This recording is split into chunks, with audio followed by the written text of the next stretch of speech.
Olá, meu irmão e minha irmã, graça e paz, tudo bem? Espero que todos vocês estejam bem. Sejam muito bem-vindos ao Caminhando pelas Escrituras. Hoje, quinta-feira. E quinta-feira é dia de Novo Testamento, quinta-feira é dia de Mateus. Estamos ainda no Sermão do Monte do Senhor Jesus e aqui nós estaremos dando prosseguimento à nossa caminhada com as Escrituras e nas Escrituras. Quero te convidar então que você abra sua Bíblia em Mateus capítulo 5. Nós vamos fazer a leitura do versículo 27 até o versículo 32, que diz assim: Ouvistes que foi dito: Não adulterarás. Eu, porém, vos digo: qualquer que olhar para uma mulher com intenção impura no coração, já adulterou com ela. Se o teu olho direito te faz tropeçar, arranca-o e lança-o de ti, pois te convém que se perca um dos teus membros, e não seja todo o teu corpo lançado no inferno. E se a tua mão direita te faz tropeçar, corta-a e lança-a de ti, pois te convém que se perca um dos teus membros, e não vá todo o teu corpo para o inferno. Também foi dito: aquele que repudiar sua mulher, dê-lhe carta de divórcio.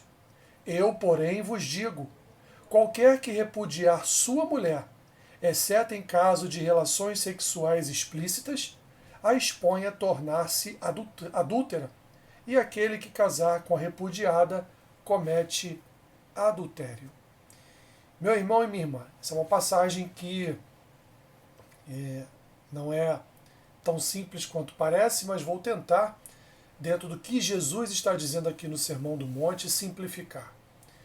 Isso é claro para todos que o adultério é um pecado terrível, que não destrói somente o coração do adúltero ou dos adúlteros, mas destrói famílias, destrói corações de filhos, de esposas, de maridos, enfim, meus irmãos, é uma tragédia familiar que, evidentemente, só pode ser revertida mediante a confissão de pecados e o arrependimento.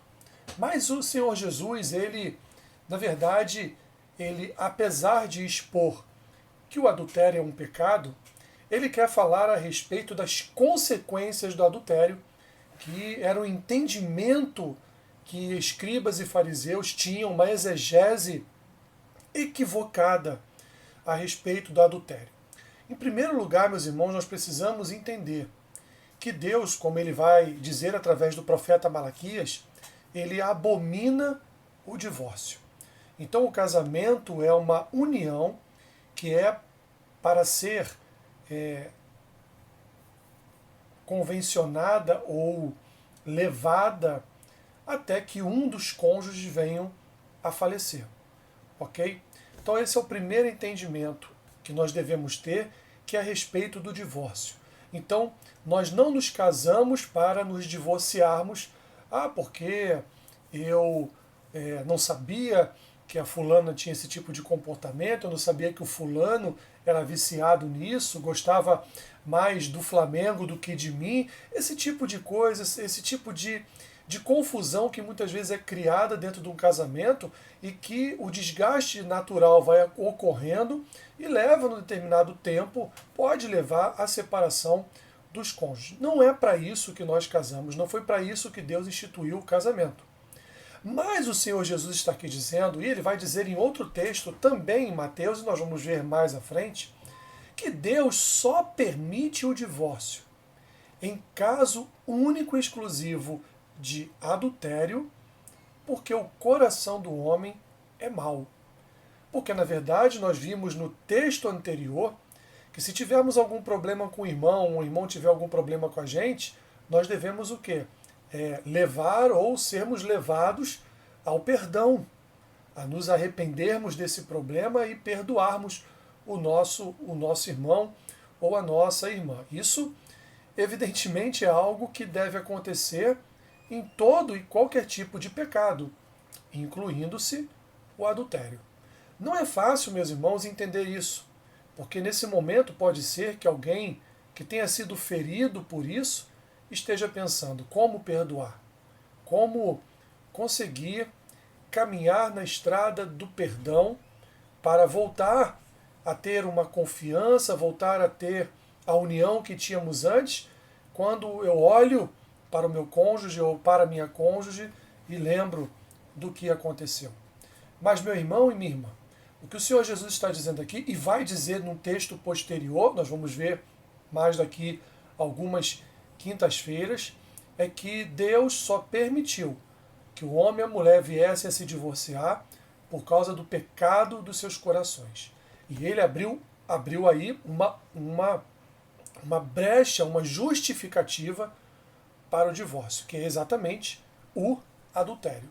Então o Senhor Jesus, ele aqui abrindo parênteses nessa questão do divórcio, para eu chegar a um outro momento. E esse outro momento é aquele que o Senhor Jesus, ele não traz uma nova roupagem, a interpretação a respeito das consequências e do que é de fato um adultério. Na verdade, Jesus está fazendo a exegese completa. Porque ainda que você não tenha tido relações sexuais ilícitas com uma outra pessoa, só o fato de você fomentar esse desejo no seu coração, ou com o seu olhar com segundas intenções, isso já é considerado adultério. Ou seja, meus irmãos, vejam a seriedade desta lei.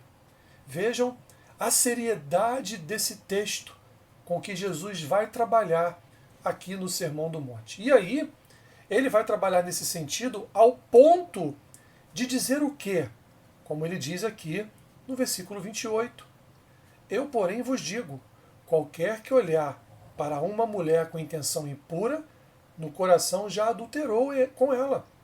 Se o teu olho direito te faz tropeçar, arranca-o e lança-o de ti, pois te convém que se perca um dos teus membros, e não seja todo o teu corpo lançado no inferno. E aí ele vai completar no 30. E se a tua mão direita te faz tropeçar, corta e lança-a de ti, pois te convém que se perca um dos teus membros, e não vá todo o teu corpo para o inferno. Jesus, então, ele demonstra a seriedade do adultério, e ele leva todos a perceberem a importância e a gravidade desta lei. Não há uma justificativa apenas no ato, mas há uma justificativa também na questão de você ter o desejo, olhar com outro tipo de olho ou de olhar para uma outra pessoa. Ele fala aqui mulher, mas é evidente que isso serve tanto para mulheres quanto para homens. E a seriedade com que ele trata o assunto vai ao ponto de dizer: arranca o teu olho, arranca a tua mão, para que você não venha a queimar no inferno. E então ele vai terminar esse texto trazendo algo mais grave ainda. Meu irmão e minha irmã, quantos são aqueles que se divorciam por absolutamente nada? Ainda há pouco fiz uma brincadeira, ele gosta muito mais do Flamengo do que de mim.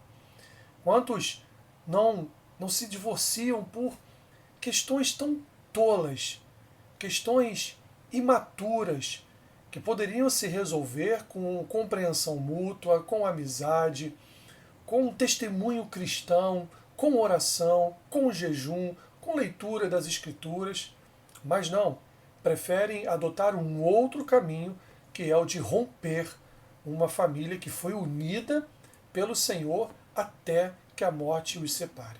Então era muito comum nos tempos de Cristo e também nos tempos do Antigo Testamento um homem repudiar a sua mulher.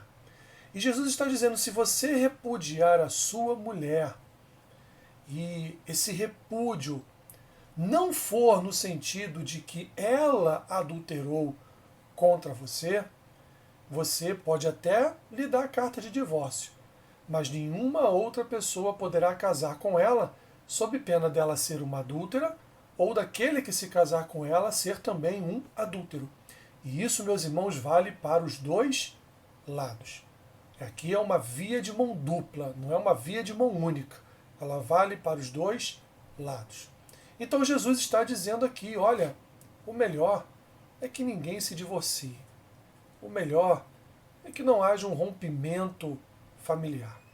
O melhor, mesmo com as lutas, com as dores, com os sofrimentos inerentes as famílias, que você permaneça fiel àquilo que você prometeu no altar, diante do Senhor, quando você disse sim, quando você aceitou casar-se com esta outra pessoa, talvez até mesmo sabendo que ela era uma pessoa que tinha alguns certos pecados que precisavam ser arrependidos e confessados e perdoados.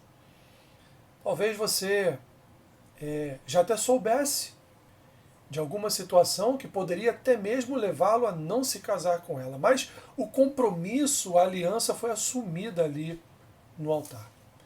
E, portanto, meu irmão e minha irmã, que Deus conserve o teu casamento, que Deus conserve a tua fidelidade, a fidelidade do teu cônjuge, da tua cônjuge, que Deus conserve a tua família, que Ele venha blindar toda a sua casa de toda a ação maligna de Satanás. Porque isso aqui que Jesus descreveu é uma ação maligna de Satanás para destruir famílias. Evidente, meus irmãos, que isso é um ponto, uma situação, uma lei daquele tempo bastante sensível, mas ela precisa ser exposta e ensinada para que todos aprendam que o melhor remédio para pecados alheios que nos atingem, que nos ofendem, que nos machucam, é o perdão. É o perdão. Então, meu irmão e minha irmã, que Deus te abençoe, que Deus guarde a sua vida, que Deus guarde a sua casa, que Deus guarde a sua família. E aqui nós vamos continuar caminhando pelas Escrituras, expondo os textos. Não importa o quanto texto que nos seja apresentado seja difícil, mas nós estaremos aqui expondo, aprendendo juntos e compreendendo aquilo que Deus quer para as nossas vidas. Que Deus te abençoe rica e abundantemente.